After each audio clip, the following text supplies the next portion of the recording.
ఈరోజు మన విశ్లేషణ ఒక శ్రోత పంపిన కొన్ని ఆర్టికల్స్ ఆధారంగా సాగుతుంది. వాళ్ళ ప్రశ్న చాలా సూటిగా స్పష్టంగా ఉంది. కొన్ని రకాల ఆహారం తిన్నప్పుడు, ముఖ్యంగా బయట ఎక్కువగా తిన్నప్పుడు నా ఆలోచనలు ఎందుకంత నెమ్మదిగా గందరగోళంగా మారతాయి? దాన్ని బ్రెయిన్ ఫాగ్ అంటారని నేను విన్నాను. దీనికి నేను తినే తిండికి నిజంగా సంబంధముందా అని అడిగారు. ఇది చాలామందికి ఎదురయ్యే అనుభవమే కదా? అవును. చాలా సహజమైన ప్రశ్న, చాలా ముఖ్యమైన ప్రశ్న కూడా. ఎందుకంటే మనం సాధారణంగా మానసిక స్థితిని, ఏకాగ్రతను మెదడుకు సంబంధించిన విషయాలుగానే చూస్తాము. అవును. తలనొప్పి వస్తే తల గురించి ఆలోచిస్తాం కాని కడుపు గురించి కాదు. కరెక్ట్. కానీ ఈ మధ్య జరిగిన పరిశోధనలు ఈ కథలో మన జీర్ణ వ్యవస్థదే కీలక పాత్రని చెబుతున్నాయి. ఈ రెండింటినీ కలిపే ఒక అద్భుతమైన, సంక్లిష్టమైన నెట్వర్క్ ఉంది. దానినే గట్ బ్రెయిన్ యాక్సిస్ అంటారు. ఈరోజు మనం ఈ యాక్సిస్ ఎలా పనిచేస్తుందో, అది దెబ్బతిన్నప్పుడు మన ఆలోచనలపై ఎలాంటి ప్రభావం పడుతుందో అర్థం చేసుకునే ప్రయత్నం చేద్దాం. గట్ బ్రెయిన్ యాక్సిస్ వినడానికి ఏదో సైన్స్ ఫిక్షన్ సినిమా పేరులా ఉంది. సింపుల్గా చెప్పాలంటే దీని అర్థమేమిటి? అంటే మెదడు బాస్ లాంటిదా? అది కడుపుకు ఆర్డర్స్ ఇస్తుందా? అదొక సాధారణ అపోజం మాత్రమే. అలా అనుకుంటారు చాలామంది. కానీ దీన్ని ఒక సూపర్ ఫాస్ట్ టూవే హైవేలా ఊహించుకోండి. టూవే హైవే? అవును. ఈ హైవే మీద సమాచారం మెదడు నుండి కడుపుకు, అలాగే కడుపు నుండి మెదడుకు నిరంతరం ప్రయాణిస్తూనే ఉంటుంది. మెదడు నుండి కడుపుకు వెళ్లే దారి మనందరికీ సుపరిచితమే. ఉదాహరణకు, ఒక ముఖ్యమైన ప్రెజెంటేషన్ ఇవ్వడానికి ముందు. అవును. కడుపులో సీతకోకచిలుకలెగురుతున్నట్లు అనిపిస్తుంది. ఖచ్చితంగా. లేదా ఆకలి మొత్తం మాయమవుతుంది. అక్కడేం జరిగిందంటే, మెదడు ఒత్తిడికి సంబంధించిన సంకేతాలను కిందకు పంపింది, కడుపు వెంటనే స్పందించిందనమాట. ఇది నిజమే. కాని అసలు ఆశ్చర్యపరిచే విషయం మీరు చెప్పిన రెండో దారి. అంటే కడుపు నుండి మెదడుకు వెళ్లే కమ్యూనికేషన్. మన శ్రోత అడిగిన ఆ బ్రెయిన్ ఫాగ్ సమస్యకు మూలం బహుశా అక్కడే ఉందేమో. ఖచ్చితంగా అక్కడే ఉంది. ఈ రెండో దారే చాలా శక్తివంతమైంది. కానీ మనకు దాని గురించి చాలా తక్కువ తెలుసు. అందుకే మన జీర్ణ వ్యవస్థను తరచుగా రెండో మెదడు అని పిలుస్తారు. రెండో మెదడు? అవును. ఎందుకంటే మన ప్రేగుల గోడల్లో దాదాపు 100 మిలియన్లకు పైగా న్యూరాన్స్, అంటే నరాల కణాలుంటాయి. ఒక్క నిమిషం. 100 మిలియన్లా? అది చాలా పెద్ద సంఖ్య. మన వెన్నెముకలో ఉండే న్యూరాన్ల కన్నా ఇది ఎక్కువనెక్కడో చదివాను. అవును, మీరు చదివింది నిజమే.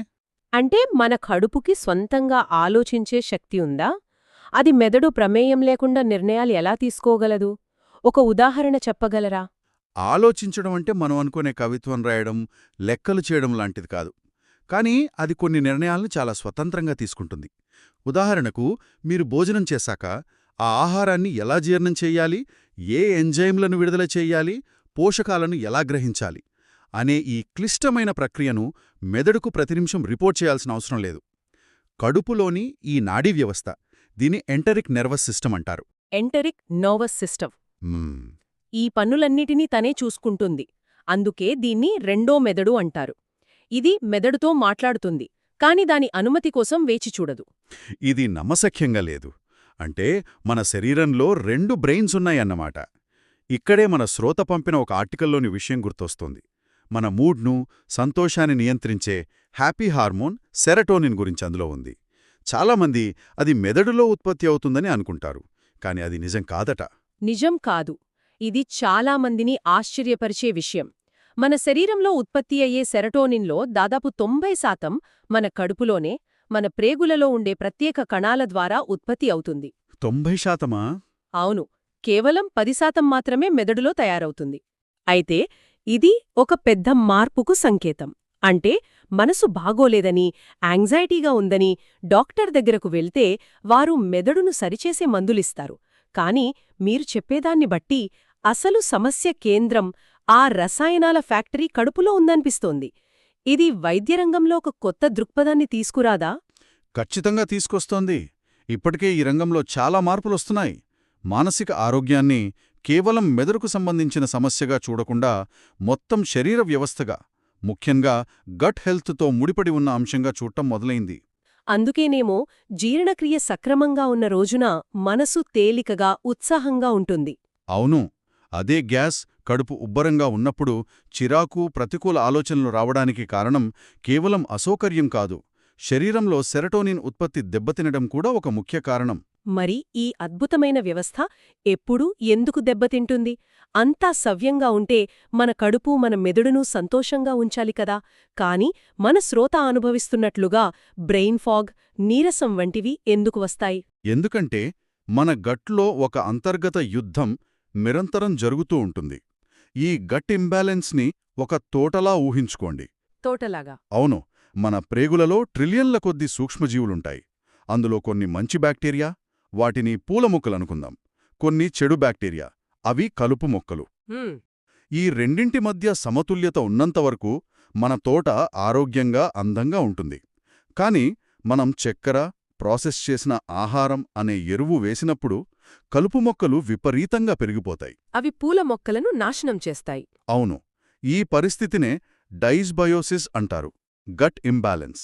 మీరు చెప్పిన ఈ డైస్బయోసిస్ అనేది ఒక సగటు ఐటీ ఉద్యోగి జీవితంలో ఎలా కనిపిస్తుంది? ఆ టీ, బిస్కెట్లు, జంక్ ఫుడ్ ఆ అంతర్గత యుద్ధాన్ని ఎలా ప్రేరేపిస్తాయి? ఒక మంచి ఉదాహరణ అది. ఒక ఐటీ ఉద్యోగిని తీసుకుందాం. ఉదయం హడావిడిగా ఆఫీస్కు వెళ్తూ టీ, 2 బిస్కెట్లు తింటారు. ఆ మైదా, చక్కెర నేరుగా చెడు బ్యాక్టీరియాకు ఆహారంగా మారతాయి. కలుపు మొక్కలకు ఎరువు వేసినట్లు. సరిగ్గా చెప్పారు. ఇక మధ్యాహ్నం ఆఫీస్ క్యాంటీన్లో బర్గర్ లేదా పిజ్జా. మళ్ళీ అదే కథ. సాయంత్రం పని ఒత్తిడిలో స్నాక్స్, కాఫీలు. రాత్రి ఆలస్యంగా ఇంటికి వచ్చి అలిసిపోయి ఏదో ఒకటి తినేసి పడుకోవడం. చాలామందికి ఇదే రొటీన్. ఈ జీవనశైలిలో మంచి బ్యాక్టీరియాకు అవసరమైన ఫైబర్, పోషకాలు అందవు. దాంతో అవి బలహీనపడతాయి. అదే సమయంలో చెడు బ్యాక్టీరియా బలంగా తయారై కొన్ని రకాల విష పదార్థాలను విడుదల చేస్తాయి. ఓ! ఇవి మన మెదడుకు చేరి గందరగోళాన్ని, నీరసాన్ని, ఏకాగ్రత లోపాన్ని సృష్టిస్తాయి. అదే మన శ్రోత చెప్పిన బ్రెయిన్ ఫాగ్. అయితే అందరూ చెప్పేది ఒత్తిడి వల్లే ఇలా జరుగుతుందని కదా? ఆఫీస్లో టెన్షన్, డెడ్ లైన్స్ వీటి ప్రభావం కూడా ఉంటుంది కదా? మీరు మాత్రం దాని మూలం ఆహారంలో ఉందంటున్నారు. రెండింట్లో ఏది ముఖ్యం, ఒత్తిడా, ఆహారమా? అద్భుతమైన ప్రశ్న. నిజానికి ఈ రెండూ వేరుడేరు కావు. అవి ఒకదానికొకటి ఆజ్యం పోసుకునే ఒక విషవలయం. విషవలయం? అవును. ఒత్తిడిలో ఉన్నప్పుడు మన శరీరం కార్టిసాల్ అనే హార్మోన్ను విడుదల చేస్తుంది. ఇది ఫైట్ ఆర్ ఫ్లైట్ ప్రతిస్పందనలో భాగం. తక్షణ ప్రమాదం నుండి మనల్ని కాపాడటానికి ఇది అవసరమే. కానీ దీర్ఘకాలంగా ఆఫీస్ ఒత్తిడి కొనసాగినప్పుడు కార్టిసాల్ స్థాయిలు నిరంతరం ఎక్కువగా ఉంటాయి. ఈ కార్టిసాల్ మన ప్రేగుల గోడల మీద, అంటే గట్ లైనింగ్ మీద దాడి చేస్తుంది. అంటే ఎలా? అది ప్రేగుల గోడలను ఏం చేస్తుంది? అది మన ప్రేగుల గోడలను బలహీనపరిచి వాటి మధ్య ఉండే పటిష్టమైన బంధాలను విడదీస్తుంది. దీన్నే లీకీ గట్ సిండ్రోమ్ అంటారు. Leaky gut. సాధారణంగా మన ప్రేగుల గోడలో ఒక పటిష్టమైన ఫిల్టర్లా పనిచేసి కేవలం పోషకాలను మాత్రమే రక్తంలోకి వెళ్లనిస్తాయి. కానీ లీకీ గట్ ఉన్నప్పుడు ఆ ఫిల్టర్కి చిల్లులు పడినట్లు అవుతుంది. ఓకే. అప్పుడు సరిగ్గా జీర్ణం కాని ఆహార పదార్థాలు, విష పదార్థాలు కూడా రక్తంలోకి ప్రవేశిస్తాయి. ఇది శరీరంలో ఒక రకమైన ఇన్ఫ్లమేషన్, అంటే వాపును ప్రేరేపిస్తుంది. ఈ ఇన్ఫ్లమేషన్ మెదడుకు చేరినప్పుడు అది మన మానసిక స్థితిని, ఏకాగ్రతను దారుణంగా దెబ్బతీస్తుంది. అంటే చెడు ఆహారం తినడం ఒక సమస్య అయితే ఒత్తిడి దాన్ని మరింత పెద్దది చేస్తుందన్నమాట. అవును, మీరు చెడు ఆహారం తిని ఒత్తిడిలో ఉంటే మీరు ఆ అంతర్గత యుద్ధానికి 2 వైపుల నుండి ఆయుధాలనందిస్తున్నట్లే. ఓకే. ఈ సమస్య మూలం మనకు స్పష్టంగా అర్థమైంది. మన శ్రోతకు, అలాగే వింటున్న చాలామందికి ఇప్పుడు కొంచెం ఆందోళనగా కూడా ఉండొచ్చు. ఈ విషవలయం నుండి బయటపడటమెలా, మన గట్ను బాగుచేసి మన మెదడుకు సరైన సంకేతాలు పంపించడమెలా, పరిష్కారాల గురించి మాట్లాడుకుందాం. తప్పకుండా. ఇక్కడే యుక్తాహార్ అనే ప్రాచీన భారతీయ తత్వం మనకు దారి చూపుతుంది. యుక్తాహార్ అంటే ఎక్కువ కాదు, తక్కువ కాదు, సరైనది సరైన సమయంలో తినడం. యుక్తాహార్. మన గట్ను ఒక తోటలా బాగుచేయాలంటే మనం కొన్ని పనులు చెయ్యాలి. ముందుగా కలుపు మొక్కలకు ఎరువు వేయడం ఆపాలి. అంటే ప్రాసెస్ చేసిన ఆహారాలు, అధిక చక్కెర, రిఫైన్డ్ పిండి పదార్థాలను తగ్గించాలి. కరెక్ట్. ఇది మొదటి అతి ముఖ్యమైన అడుగు. సరే, ఇది మొదటి అడుగు. తర్వాత మన తోటలో పూల మొక్కలను పెంచాలి కదా, దానికేం చేయాలి? ఆ మంచి బ్యాక్టీరియాకు ఇష్టమైన ఆహారమేమిటి? దానికి 2 మార్గాలున్నాయి. మొదటిది ప్రీబయోటిక్స్. ఇవి మంచి బ్యాక్టీరియాకు ఆహారం. సింపుల్గా చెప్పాలంటే ఇది ఫైబర్. ఫైబర్ పీచు పదార్థం. అవును. ఉల్లిపాయలు, వెల్లుల్లి, అరటిపండ్లు, ఆకుకూరలు, చిక్కుళ్ళు, ముడిధాన్యాలలో ఇది పుష్కలంగా ఉంటుంది. మనం వీటిని తిన్నప్పుడు మన గట్లోని మంచి బ్యాక్టీరియా ఈ ఫైబర్ను తిని షార్ట్ చైన్ ఫ్యాటీ యాసిడ్స్ అనే అద్భుతమైన రసాయనాలను విడుదల చేస్తాయి. ఓకే. ఇవి మన ప్రేగుల గోడలను బలంగా ఉంచడమే కాకుండా రక్త ప్రవాహంలో కలిసి మెదడుకు చేరి అక్కడ ఆందోళనను తగ్గించే సంకేతాలుగా పనిచేస్తాయి. అద్భుతం. అంటే మనం తినే ఆహారం ద్వారా మన గట్ బ్యాక్టీరియా మనకోసం మందులు తయారుచేస్తాయన్నమాట. ఒక రకంగా చెప్పాలంటే అంతే. ఇక రెండో మార్గం. రెండో మార్గమేమిటి? రెండోది ప్రోబయోటిక్స్, అంటే నేరుగా మంచి బ్యాక్టీరియాను మన శరీరానికి అందించడం. ఇవి సప్లిమెంట్స్ రూపంలో తీసుకుంటారు కదా? తీసుకోవచ్చు. కానీ మన సాంప్రదాయ భారతీయ ఆహారంలో ఇవి సహజంగానే ఉన్నాయి. ఇంట్లో తోడుపెట్టిన పెరుగు, మజ్జిగ, పులియబెట్టిన ఇడ్లీ, దోశపిండి, ఊరగాయలు, అంటే నూనె, ఉప్పు తక్కువగా ఉన్నవి. ఇవన్నీ ప్రోబయోటిక్స్కు మంచి ఉదాహరణలు. ఇవి మన గట్లోని మంచి బ్యాక్టీరియా సైన్యాన్ని బలోపేతం చేస్తాయి. నిజమే. మొన్న ఒక పెద్ద ఫంక్షన్లో ఎక్కువగా స్వీట్సు, జంక్ ఫుడ్ తిన్న తర్వాత మరుసటి రోజు ఉదయం ఏ పని మీద దృష్టి పెట్టలేకపోయాను. తలంతా బరువుగా. అప్పుడు దాని నిద్రలేమి అనుకున్నాను. కాని ఇప్పుడు అనిపిస్తోంది నా గట్ బ్యాక్టీరియా పార్టీ చేసుకుని నా బ్రెయిన్కు తప్పుడు సిగ్నల్స్ పంపిందేమో. చాలా వరకు అదే జరుగుంటుంది. మరి ఒత్తిడిని తగ్గించుకోవడానికి కూడా ఏమన్నా చిట్కాలున్నాయా? ఎందుకంటే అది కూడా ఈ సైకిల్లో భాగమే కదా. ఉన్నాయి. ఒత్తిడిని తగ్గించుకోవడం కూడా గట్ హెల్త్లో భాగమే. నెమ్మదిగా, లోతుగా శ్వాస తీసుకోవడం, డీప్ బ్రీతింగ్ వంటివి మన నాడీ వ్యవస్థను శాంతపరిచి కార్టిసోల్ స్థాయిలను తగ్గిస్తాయి. అలాగే భోజనం చేసేటప్పుడు ఫోను, టీవీ పక్కన పెట్టి నెమ్మదిగా ప్రతి ముద్దను ఆస్వాదిస్తూ తినడం కూడా జీర్ణక్రియను మెరుగుపరుస్తుంది. అప్పుడు మన శరీరం రెస్ట్ అండ్ డైజెస్ట్ మోడ్లోకి వెళ్తుంది. ఫైట్ ఆర్ ఫ్లైట్కి వ్యతిరేకమన్నమాట. అవును. ఇది గట్ లైనింగ్ తనకు తానుగా బాగు చేసుకోవడానికి సహాయపడుతుంది. కాబట్టి ఈ చర్చ నుండి మనం గ్రహించాల్సిన ముఖ్య విషయమేమిటంటే మానసిక ఆరోగ్యం, ఏకాగ్రత అనేవి కేవలం మెదడుకు సంబంధించిన విషయాలు కావు. మన శ్రోత అడిగిన బ్రెయిన్ ఫాగ్ అనేది వారి బలహీనత కాదు. అది వారి శరీరం ఇస్తున్న ఒక సంకేతం. ఒక ముఖ్యమైన సంకేతం.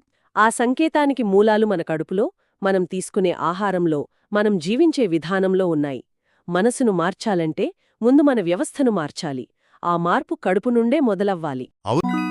మన ఆరోగ్యానికి ఏది మంచిదో మనందరికీ తెలుసు.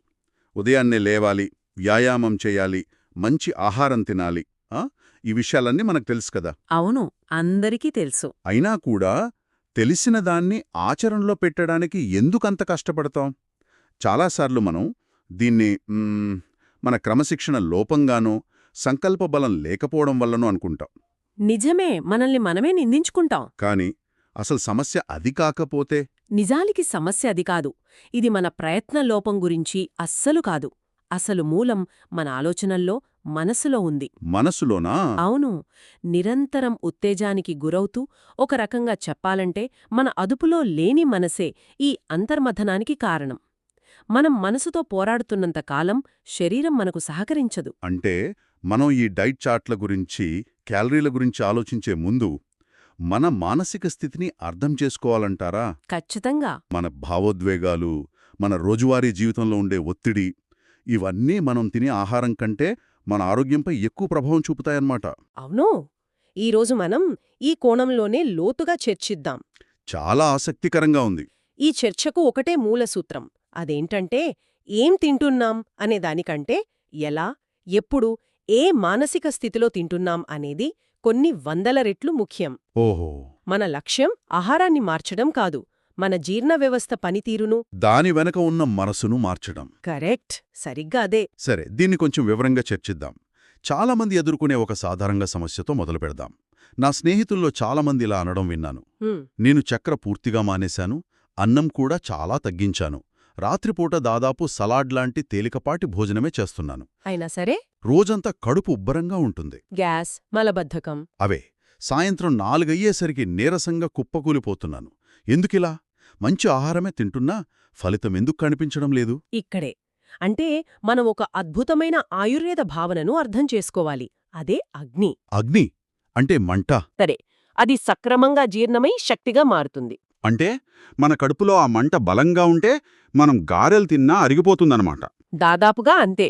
బలమైన అగ్ని ఉన్నప్పుడు శరీరం ఆహారంలోని పోషకాలను గ్రహించి వ్యర్థాలను బయటకు పంపిస్తుంది. కాని అదే అగ్ని బలహీనంగా ఉందనుకోండి, అప్పుడు మనమెంతో ఖరీదైన ఆరోగ్యకరమైన ఆర్గానిక్ సలాడ్ తిన్నా సరే అది శరీరంలో విషపూరితంగా మారుతుంది. అలాగా? అవును, సరిగా జీర్ణం కాక అది కడుపులోనే ఉండిపోయి కుళ్ళిపోయి గ్యాస్, మలబద్ధకం, నీరసం లాంటి సమస్యలను సృష్టిస్తుంది. ఇది చాలా పెద్ద విషయం. నాకు తెలిసిన ఒక ఉదాహరణ గుర్తొస్తోంది. ఒక వ్యక్తి ఒకే రకమైన రాజ్మా కూరను 2 వేర్వేరు రోజుల్లో తిన్నాడు. ఓకే. మొదటి రోజు ఇంట్లో ప్రశాంతంగా కుటుంబంతో మాట్లాడుతూ నెమ్మదిగా ఆస్వాదిస్తూ తిన్నాడు. ఆ రోజు అతనికి ఎటువంటి జీర్ణ సమస్య రాలేదు. రెండో రోజు ఆఫీసులో విపరీతమైన పని ఒత్తిడిలో ఫోన్ మాట్లాడుతూ హడావుడిగా 5 నిమిషాల్లో అదే కూరను ముగించాడు. ఫలితం ఆ రాత్రంతా విపరీతమైన గ్యాసు, కడుపు ఉబ్బరం. చూసారా? ఆహారం ఒక్కటే, కాని మనస్సు వేరు. ఫలితం కూడా పూర్తిగా వేరనమాట. మీరు చెప్పింది 100% నిజం. మన మనసు ఒక డైజెస్టివ్ స్విచ్ లాగా పనిచేస్తుంది. మనం ఒత్తిడిలో, ఆందోళనలో, కోపంలో ఉన్నప్పుడు మన మెదడు దాన్నొక ప్రమాదంగా భావించి శరీరాన్ని సర్వైవల్ మోడ్లోకి పంపిస్తుంది. సర్వైవల్ మోడ్ అంటే? మన శరీరం మీద ఏదో దాడి జరుగుతోందని భావించడమా? ఖచ్చితంగా. అప్పుడు శరీరం తన శక్తిని జీర్ణక్రియలాంటి పనుల మీద పెట్టడం మానేసి ఆ ప్రమాదాన్ని ఎదుర్కోవడానికి సిద్ధమవుతుంది. ఓ. గుండె వేగంగా కొట్టుకోవడం, కండరాలు బిగుసుకుపోవడం లాంటివి జరుగుతాయి. ఆ సమయంలో జీర్ణ వ్యవస్థకు రక్త ప్రసరణ తగ్గిపోతుంది. జీర్ణరసాలు సరిగ్గా ఉత్పత్తి కావు. అంటే ఆ డైజెస్టివ్ స్విచ్ ఆఫ్లో ఉన్నట్టేనా? అవును. అప్పుడు మనం ఎంత మంచి ఆహారం తిన్నా ఆ స్విచ్ ఆఫ్లోనే ఉంటుంది. అందుకే ఆ ఆహారం జీర్ణం కాదు. వావ్! అంటే ఆఫీస్ మీటింగ్ టెన్షన్ నా ఆరోగ్యకరమైన లంచ్ సలాడ్ సరిగ్గా అరగపోవడానికి కారణం కావచ్చన్నమాట. ఇది చాలామందికి ఒక కొత్త ఆలోచన. నిజమే. మనసు ప్రశాంతంగా లేనప్పుడు ఆ స్విచ్ ఆఫ్ అయిపోతోంది. చాలా ఆసక్తికరంగా ఉంది. మరి కేవలం మనసు మాత్రమేనా, లేక శరీరానికి సహజంగానే ఒక పద్ధతి, ఒక టైం టేబుల్ లాంటిది ఉంటుందా? అద్భుతమైన ప్రశ్న.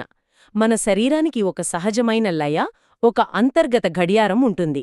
దీన్నే సర్కీడియన్ రిథమ్ అంటారు. ఓకే. కాని మన ఆధునిక జీవనశైలి దాన్ని పూర్తిగా గందరగోళానికి గురిచేస్తోంది. మనం ఒక సాధారణ భారతీయ దినచర్యను గమనిస్తే ఉదయం అల్పాహారం మానేయడం లేదా కాఫీతో సరిపెట్టడం. ఇది దాదాపు అందరి కథే. మధ్యాహ్న భోజనం ఎప్పుడో 2-3 గంటలకు తినడం, ఇక రాత్రి 10 గంటలకు కడుపు నిండా భారీగా తినడం. నిజమే. ఈ క్రమరహితమైన అలవాటు మన అగ్నిని పూర్తిగా దెబ్బతీస్తుంది. దీన్ని ఒక చిన్న ఉపమానంతో అర్థం చేసుకుందాం. మన ఇంట్లో గ్యాస్ స్టవ్ ఉంది కదా? ఉంది. మనం వంట చెయ్యాలనుకున్నప్పుడు దాన్ని ఆన్ చేసి పని పూర్తయ్యాక ఆఫ్ చేస్తాం. అలా కాకుండా రోజంతా ఎప్పుడు పడితే అప్పుడు 5 నిమిషాలకొకసారి ఆన్ చేస్తూ ఆఫ్ చేస్తూ ఉంటే ఏమవుతుంది? గ్యాస్ వృధా అవుతుంది, స్టవ్ కూడా పాడవుతుంది. మన జీర్ణ వ్యవస్థ కూడా అంతే. దానికి ఎప్పుడు ఆహారం వస్తుందో తెలియకపోతే జీర్ణరసాలను ఎప్పుడు ఉత్పత్తి చేయాలో తెలియక అయోమయానికి గురవుతుంది. మరి శరీరం యొక్క సహజ లయ ఎలా ఉంటుంది? జీర్ణశక్తి రోజంతా ఒకేలా ఉండదా? అస్సలు ఉండదు. ఆయుర్వేదం ప్రకారం మన జీర్ణశక్తి సూర్యుడి గమనంతో ముడిపడి ఉంటుంది. సూర్యుడితోనా? అవును. ఉదయం సూర్యుడు ఉదయించినప్పుడు అగ్ని కూడా నెమ్మదిగా మొదలవుతుంది. అందుకే ఉదయం పూట తేలికగా జీర్ణమయ్యే ఇడ్లీ, ఉప్మా లాంటి అల్పాహారం తీసుకోవాలి. ఓకే. మధ్యాహ్నం అంటే సుమారు 12 నుండి 2 గంటల మధ్య సూర్యుడు నడినెత్తిన ఉన్నప్పుడు మన అగ్ని కూడా గరిష్ట స్థాయిలో అత్యంత బలంగా ఉంటుంది. అందుకే ఆ సమయంలో భారీ భోజనం చెయ్యాలంటారా? కరెక్ట్. మన రోజులో అత్యంత భారీ భోజనం అంటే అన్నం, పప్పు, కూరలతో కూడిన పూర్తి భోజనం మధ్యాహ్నం పూట చెయ్యాలి. ఇక రాత్రి? సూర్యాస్తమయం తర్వాత అగ్ని కూడా బలహీనపడి నెమ్మదిస్తుంది. అందుకే రాత్రి భోజనం సూర్యాస్తమయం లోపు చాలా తేలికగా ఉండాలి. కాని మనమేం చేస్తున్నాం? అగ్ని అత్యంత బలహీనంగా ఉన్నప్పుడు, అంటే రాత్రిపూట పెళ్లి భోజనం లాంటి భారీ ఆహారం తీసుకుంటున్నాం. అదే. ఇది ఆ సహజ లయకు పూర్తిగా విరుద్ధం. మనం శరీరాన్ని సహకరించమని అడగడం లేదు, దానితో పోరాడుతున్నాం. నా మాట నమ్మండి, రాత్రిపూట భారీ భోజనం చెయ్యడమే ఎన్నో ఆరోగ్య సమస్యలకు మూలకారణం. వావ్! అంటే నా లేట్ నైట్ డిన్నర్ కేవలం అదనపు క్యాలరీలు మాత్రమే కాదు, నేను రాత్రికి ఆపేసిన ఇంజిన్లో పెట్రోల్ పోయడం ప్రయత్నిస్తున్నానన్నమాట. సరిగా చెప్పారు. ఇది చాలా శక్తివంతమైన ఆలోచన. ఇప్పటివరకు మనం మానసిక స్థితి, భోజన సమయాల గురించి మాట్లాడుకున్నాం. మరి తినే విధానం సంగతేంటి? నేను కూడా ఒప్పుకోవాలి, మొబైల్ ఫోన్ చూస్తూ తినడం, టీవీ ముందు కూర్చోవడం. లేదా పని ఒత్తిడితో ఈమెయిల్స్ చెక్ చేసుకుంటూ హడావుడిగా తినడం. అవును, ఇది మన జీర్ణశక్తి మీద ఎలాంటి ప్రభావం చూపుతుంది? ఇది మనం ఇందాక మాట్లాడుకున్న డైజెస్టివ్ స్విచ్ను ఆఫ్ చేసే మరో మార్గం. మనం అలా పరధ్యానంగా తింటున్నప్పుడు మన మెదడుకు ఒక స్పష్టమైన సంకేతం వెళ్తుంది. అదేంటి? ఈ చూస్తున్న పని ముఖ్యం, తినడం అనేది ద్వితీయ ప్రాధాన్యత అని. శరీరం తినడాన్ని ఒక ముఖ్యమైన పనిగా కాకుండా మధ్యలో చేసే ఒక యాంత్రికమైన చర్యగా భావిస్తుంది. దీనివల్ల వచ్చే నష్టమేంటి? నేను ఈ మధ్య గమనించాను, ఒక కాన్ఫరెన్స్ కాల్లో మాట్లాడుతూ లంచ్ మొత్తం తినేశాను. తర్వాత నాకేం తిన్నానో కూడా గుర్తులేదు. కడుపు నిండింది కానీ ఏదో వెలితిగా అనిపించింది. అదే అసలైన నష్టం. మనం తిన్నా కూడా మనకు సంతృప్తి కలగదు. రుచిని ఆస్వాదించం, ఎంత తింటున్నామో గమనించం. దాంతో కడుపు నిండినా మనసు నిండదు. మ్మ్. ఫలితంగా తిన్న కాసేపటికే మళ్ళీ ఏదైనా తినాలనిపిస్తుంది. ఇదే భావోద్వేగ ఆకలి, అంటే ఎమోషనల్ హంగర్. శారీరక ఆకలి తీరినా మానసిక ఆకలి తీరదు. ఆహార కలయికలు అంతే ఫుడ్ కాంబినేషన్స్ గురించి కూడా విన్నాను. ఆరోగ్యకరమైన ఆహారాలైనా వాటిని తప్పుడు కలయికలతో తీసుకుంటే సమస్యలు వస్తాయంటారా? ఖచ్చితంగా. ఇది చాలామందికి ఆశ్చర్యం కలిగిస్తుంది. ఆయుర్వేదం ప్రకారం కొన్ని ఆహార పదార్థాలు కలిపి తీసుకున్నప్పుడు వాటి జీర్ణక్రియ ప్రక్రియలు వేరువేరుగా ఉండటం వల్ల అవి జీర్ణవ్యవస్థపై భారం మోపుతాయి. ఉదాహరణకు పండ్లు ఆరోగ్యకరమే, కానీ భారీ భోజనం తర్వాత తినకూడదంటారు. అది నిజమేనా? నిజమే, పండ్లు చాలా త్వరగా జీర్ణమవుతాయి, కానీ భోజనం జీర్ణం కావడానికి ఎక్కువ సమయం పడుతుంది. ఈ క్రమంలో పండ్లు కడుపులోనే ఉండిపోయి పులిసిపోయి గ్యాస్కు, అజీర్తికి కారణమవుతాయి. ఇంకొన్ని అలాంటి సాధారణ పొరపాట్లేమైనా ఉన్నాయా? ఉన్నాయి. పాలు, ఉప్పుతో చేసిన పదార్థాలు కలిపి తీసుకోవడం, అలాగే రాత్రిపూట పెరుగు తినడం రాత్రి పెరుగు తినకూడదా? కఫాన్ని పెంచుతుంది. రాత్రిపూట మన జీర్ణశక్తి బలహీనంగా ఉంటుంది కాబట్టి అది సరైనది కాదు. అందుకే ఆయుర్వేదం చెప్తుంది, సరైన ఆహారం తీసుకున్నా అది తప్పు కలయిక అయితే అది సమస్యనే సృష్టిస్తుంది అని. అంటే మనం ఎంత తింటున్నామన్నది కాదు ముఖ్యం, మన శరీరం ఎంత జీర్ణించుకోగలదు అన్నదే ముఖ్యం అన్నమాట. సరిగ్గా అదే. దీనికి ఏదైనా సింపుల్ టెస్ట్ ఉందా, మనం సరిగ్గా తింటున్నామా లేదా అని తెలుసుకోవడానికి? ఉంది. చాలా సులభమైన టెస్ట్. భోజనం చేసిన తర్వాత గమనించుకోండి, మీకు తేలికగా, శక్తివంతంగా అనిపిస్తుందా లేదా బద్ధకంగా, నిద్రమత్తుగా, భారంగా అనిపిస్తుందా? చాలాసార్లు నిద్రమత్తుగానే అనిపిస్తుంది. ఒకవేళ అలా అనిపిస్తుందంటే అది మన జీర్ణ వ్యవస్థపై మనం అధిక భారం వేశామనడానికి ఒక స్పష్టమైన సంకేతం. మీ శరీరం శక్తిని ఉత్పత్తి చేయడానికి బదులుగా మీరు వేసిన భారాన్ని జీర్ణం చేయడానికే తన శక్తి మొత్తాన్ని ఖర్చు చేస్తోందని అర్థం. ఓకే, ఇప్పుడు అందరినీ వేధించే మరో పెద్ద సమస్య దగ్గరకొద్దాం. కోరికలు. ముఖ్యంగా తీపి తినాలనే కోరిక. చాలామంది సమస్య. అవును, నాకు అన్నీ ఓకే, కానీ ఈ తీపిని మాత్రం నియంత్రించుకోవటం అస్సలు కుదరదు అని ఫిర్యాదు చేస్తుంటారు. దీన్ని మనం సంకల్ప లోపంగా చూస్తాం. కానీ దీని వెనకున్న అసలు కారణమేంటి? ఇది చాలా ముఖ్యమైన ప్రశ్న. మనం దీన్ని సంకల్పశక్తికి సంబంధించిన సమస్యగా చూస్తాం, కానీ నిజానికి ఇది శక్తి అసమతుల్యతకు సంబంధించిన సమస్య. శక్తి అసమతుల్యత? అవును. ఇందాక మనం మాట్లాడుకున్నట్టు మన జీర్ణక్రియ బలహీనంగా ఉన్నప్పుడు మనం తిన్న ఆహారం నుండి శరీరం సరిగ్గా శక్తిని గ్రహించలేదు. అంటే మనం తిన్నా కూడా మన శరీర కణాలకు శక్తి అందడం లేదన్నమాట. కరెక్ట్. అప్పుడే శరీరం సులభంగా, తక్షణమే లభించే శక్తి, అంటే ఈజీ ఎనర్జీ కోసం వెతుకుతుంది. చక్కెర, టీ, కాఫీ, ప్రాసెస్ చేసిన కార్బోహైడ్రేట్లు ఇవన్నీ అలాంటి తక్షణ శక్తిని ఇస్తాయి. ఓ, కాదు, మన శరీరం పంపుతున్న ఒక సిగ్నల్. ఇది మొత్తం దృక్పథాన్ని మార్చేస్తోంది. అసలు విషయం ఇదన్నమాట. మీ శరీరం మీరు బలహీనంగా ఉన్నందువల్ల చక్కెరను అడగట్లేదు. మీరు తిన్న ఆరోగ్యకరమైన ఆహారం నుండి శక్తిని గ్రహించేంతగా మీ అగ్ని బలంగా లేనందువల్ల అడుగుతోంది. అలాగా. కాబట్టి ఆ కోరికలను అణిచివేయడం లేదా మనల్ని మనం శిక్షించుకోవడం సరియైన పరిష్కారం కాదు. అలా చేస్తే ఒత్తిడి పెరిగి కోరికలు ఇంకా ఎక్కువవుతాయి. అసలైన మార్గమేంటంటే ఆ కోరికలకు మూల కారణమైన బలహీన జీర్ణ వ్యవస్థను సరిచేయడమే. జీర్ణ వ్యవస్థను సరిచేయడమా? అవును, అది మెరుగైతే శరీరానికి ఆహారం నుండి సరైన శక్తి లభిస్తుంది. అప్పుడు ఈ తక్షణ శక్తి వనరుల మీద ఆధారపడటం దానంతట అదే తగ్గిపోతుంది. అదే అసలైన రహస్యం. మన ముందు కొన్ని అద్భుతమైన రీసెర్చ్ నోట్స్ ఉన్నాయి. ఇవన్నీ చదివాక ఒకే ఒక్క పెద్ద ప్రశ్న మళ్ళీ మళ్ళీ ఎదురొచ్చింది. ఆరోగ్యంగా ఉండటానికి ఏం చేయాలో? మనందరికీ తెలుసు, మంచి ఫుడ్, ఎక్సర్సైజు, నిద్ర, ఆ లిస్టు మనకు తెలుసు. కానీ ఇవన్నీ తెలిసినా కూడా ఎందుకు చాలామంది నిలకడగా పాటించలేకపోతున్నారు? కొన్ని రోజులు ఉత్సాహంగా మొదలుపెట్టి మళ్ళీ పాత అలవాట్లలోకి ఎందుకు జారిపోతున్నారు? ఈరోజు మన విశ్లేషణ ఇక్కడి నుంచే మొదలవుతోంది. అసలు సమస్య ఎక్కడ ఉంది? ఇది చాలామంది ఎదుర్కొంటున్న సమస్య. నిజానికి ఈ పేపర్స్లో కూడా అదే అంటున్నారు. సమస్య మన సంకల్ప శక్తిలోనో, అంటే విల్ పవర్లోనో లేదా క్రమశిక్షణలోనో లేదని చాలా స్పష్టంగా చెబుతున్నాయి. శరీరం మార్పుకు సిద్ధంగా ఉంటుంది, కానీ మన మెదడు అది ఇంకా సిద్ధంగా ఉండదు. అదే అసలైన అడ్డంకి. ఆరోగ్యమనేది మనం తినే ఆహారంలోనే కాదు, మన ఆలోచన విధానంలో కూడా ఉంది. మనం ఈ మానసిక సన్నద్ధత అనే కోణాన్ని తరచుగా పట్టించుకోం. ఈ విల్ పవర్ అనే మాట వినగానే నాకు చాలామంది గుర్తొస్తారు. వాళ్ళెప్పుడూ నాకు అస్సలు విల్ పవర్ లేదు అని అంటుంటారు. రోజంతా చాలా కంట్రోల్డ్గా ఉంటారు, కానీ రాత్రి అయ్యేసరికి ఫ్రిడ్జ్లో ఉన్న స్వీట్ కోసం వాళ్ల మనసు లాగుతుంది. ఆ ఒక్క క్షణంలో ఓడిపోతారు. అంటే మనం విల్ పవర్ను ఒక స్విచ్ లాగా చూస్తున్నామా, ఆన్ లేదా ఆఫ్ అన్నట్లు. బహుశా మనం దాన్ని తప్పుగా అర్థం చేసుకుంటున్నామేమో. ఖచ్చితంగా మనం దాన్ని ఒక స్విచ్ లాగే చూస్తున్నాం, కానీ అది స్విచ్ కాదు, ఒక బ్యాటరీ. మన స్మార్ట్ ఫోన్ బ్యాటరీ లాంటిది.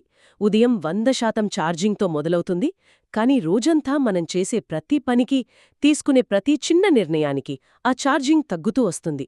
ఉదయం పిల్లల్ని స్కూల్కి పంపడం, ట్రాఫిక్లో చిరాకు, ఆఫీస్లో ఒక కష్టమైన ఈమెయిల్కు జవాబివ్వడం, ప్రతిదానికి శక్తి ఖర్చవుతుంది.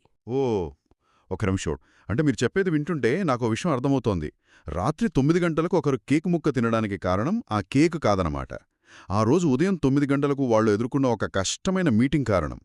ఇన్నాళ్లు మనం తప్పు నిందితుణ్ణి నిందిస్తున్నామన్నమాట. ఆ క్షణంలో మనల్ని మనం బలహీనులమని తిట్టుకుంటాం, కానీ అసలు కారణం రోజంతా మన మానసిక శక్తిని హరించేసిన చిన్న చిన్న యుద్ధాలు. సరిగ్గాది. అది బలహీనత కాదు, మానసిక అలసట, మెంటల్ ఎగ్జాషన్. సాయంత్రానికి ఆ బ్యాటరీ 10% పడిపోయినప్పుడు మెదడు ఎమర్జెన్సీ మోడ్లోకి వెళ్ళిపోతోంది. దానికి వెంటనే శక్తి కావాలి, సాంత్వన కావాలి. ఆ సమయంలో బ్రాకలీ ఉడకపెట్టుకుని తినే ఓపిక దానికుండదు.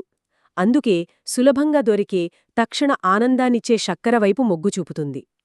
కాబట్టి మన డైట్స్ ఫెయిల్ అవడానికి కారణం క్రమశిక్షణ లేకపోవడం కాదు, అలసిపోయిన మన మెదడుకు మనం సపోర్ట్ ఇవ్వకపోవడం. ఈ మనస్సు అలసిపోవడం అనగానే నాకు ఒత్తిడి గుర్తొస్తోంది.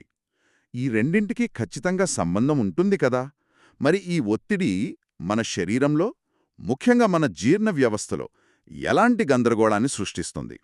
ఎందుకంటే చాలామంది స్ట్రెస్లో ఉన్నప్పుడు సరిగ్గా తినలేరు లేదా అతిగా తినేస్తారు. చాలా ముఖ్యమైన పాయింట్ని కలిపారు.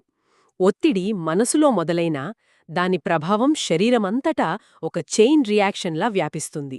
మన శరీరం ఒత్తిడికి గురైనప్పుడు అది ఒక రకమైన సర్వైవల్ మోడ్లోకి వెళ్ళిపోతుంది.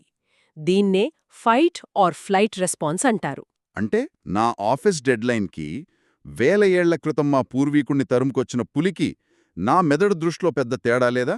ఇది నమ్మడానికి కొంచెం కష్టంగా ఉంది. మీ మెదడుకు నిజంగా తేడా లేదు. దానికి తెలిసింది ఒకటే, ప్రమాదం ఉంది, సిద్ధంగా ఉండాలి.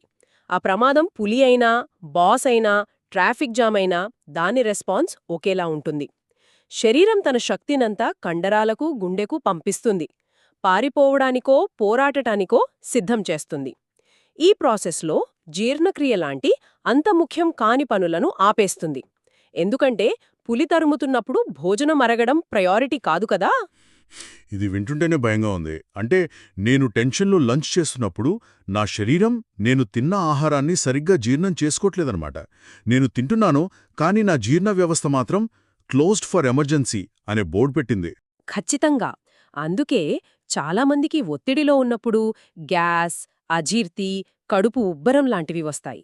అంతేకాదు, శరీరం ఈ సర్వైవల్ మోడ్లో ఉన్నప్పుడు భవిష్యత్తులో శక్తి అవసరమవుతుందేమోననే భయంతో కొవ్వును ఎక్కువగా నిల్వ చేసుకోవడం మొదలుపెడుతుంది, ముఖ్యంగా పొట్ట చుట్టూ. ఇది ఒక విషవలయం లాంటిది. ఒత్తిడి జీర్ణక్రియను దెబ్బతీస్తుంది, సరిగ్గా జీర్ణం కాని ఆహారం మళ్లీ శరీరానికి ఒత్తిడిని కలిగిస్తుంది. మనం ఎప్పుడూ ఈ పని అయ్యాక ప్రశాంతంగా తింటాను అనుకుంటాం, కానీ ఆ తర్వాత అనేది ఎప్పటికీ రాదు. ఈ విషయం నాకు బాగా కనెక్ట్ అవుతోంది. కొన్ని రోజులు మధ్యాహ్నం బాగానే భోజనం చేస్తాను, కానీ సాయంత్రం 4-5 గంటల సమయంలో ఆఫీస్లో పని ఒత్తిడి ఎక్కువగా ఉన్నప్పుడు నా మనసు కంట్రోల్ లేకుండా ఏదైనా స్వీట్ కోసమో లేక కారంగా ఉండే చిప్స్ కోసమో అరుస్తున్నట్లు అనిపిస్తోంది. నేను దాన్ని ఆకలి అనుకుంటాను, కానీ ఇప్పుడు మీరు చెప్పింది వింటుంటే అది నిజంగా ఆకలేనా లేక వేరేదైనా ఉందా? ఇది మనం చర్చించాల్సిన మరో కీలకమైన అంశం. మన దగ్గరున్న ఆర్టికల్స్లో కూడా దీని గురించి ప్రత్యేకంగా రాశారు. అదే శారీరక ఆకలికి, అంటే ఫిజికల్ హంగర్కి, భావోద్వేగ ఆకలికి, ఎమోషనల్ హంగర్కి మధ్య ఉన్న తేడా. శారీరక ఆకలి నెమ్మదిగా మొదలవుతుంది. కడుపులో గడగడమంటుంది, కొన్ని గంటలు ఆగినా ఫర్వాలేదు, ఏ ఆహారం పెట్టినా తినాలనిపిస్తుంది, తిన్నాక తృప్తిగా ఉంటుంది. మరి ఈ ఎమోషనల్ హంగర్ ఎలా ఉంటుంది? నా సాయంత్రపు కోరికలాగానా? అవును, సరిగ్గా అలాంటిదే. అది అకస్మాత్తుగా ఒక మెరుపులా వస్తుంది.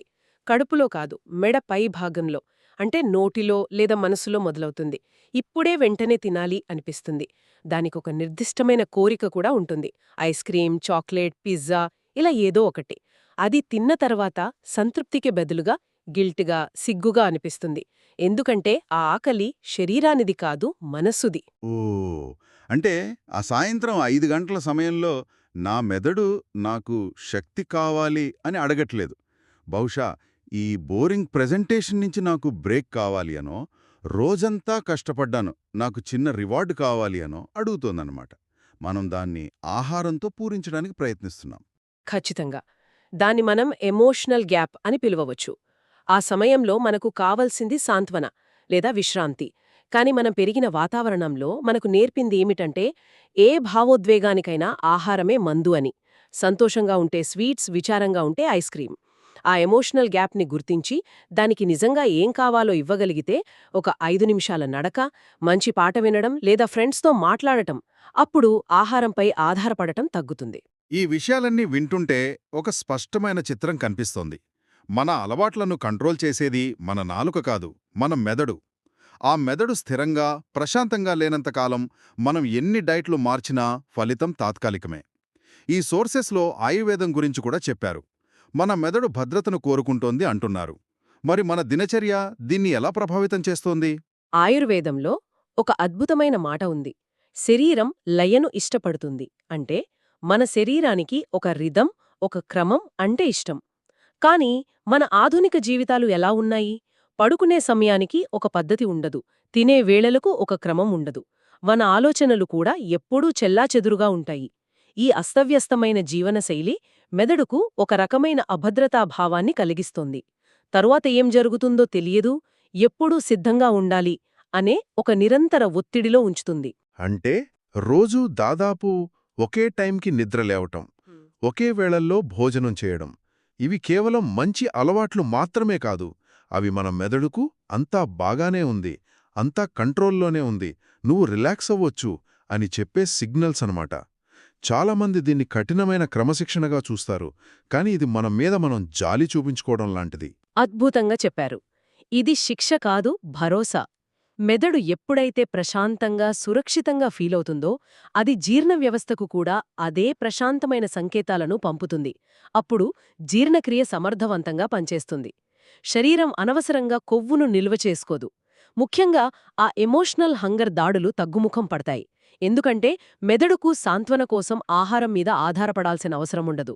దానికి దినచర్య ఇచ్చే భద్రతే సరిపోతుంది. ఈ విశ్లేషణ మొత్తం విన్న తర్వాత నాకొకటి స్పష్టమవుతోంది.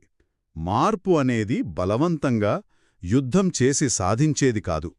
అది మన శరీరానికి, మనసుకి మద్దతు ఇవ్వడం ద్వారా సహజంగా రావాలి. మనం మన శరీరాన్ని ఒక శత్రువులా చూస్తున్నాం. దాన్ని కంట్రోల్ చెయ్యాలి, శిక్షించాలి, దాని కోరికలను అణిచివేయాలని చూస్తున్నాం. కానీ ఈ ఆర్టికల్స్ అన్నీ చెప్పేదొక్కటే: శరీరాన్ని అర్థం చేసుకోండి, దానికి సహకరించండి. అవును.